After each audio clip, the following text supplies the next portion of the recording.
we were given a chance, we're given this opportunity to serve again. And kami lumalahok upang makatulong doon sa tingin namin na mga bagay na may mga pangangailangan sa ating bansa.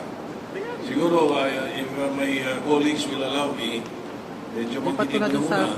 At susunod na tatanong mamaya is, why are you running again? No? So, there are many reasons and many factors. Number one is, I think, the bill that I filed before that has not been acted upon should be pushed through. And that is the right sizing of government.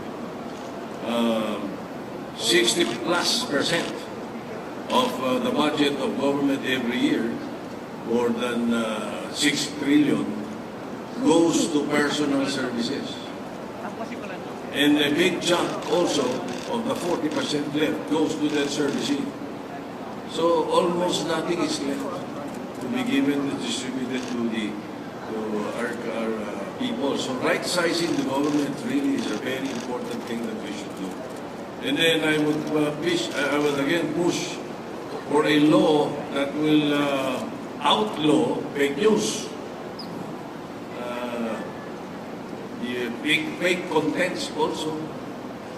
And then the 14-month pay law that I proposed before was not acted upon. And then perhaps the hybrid elections, di ba? Thank you very much. Marami pa siguro iba, pero our time is limited. Thank you.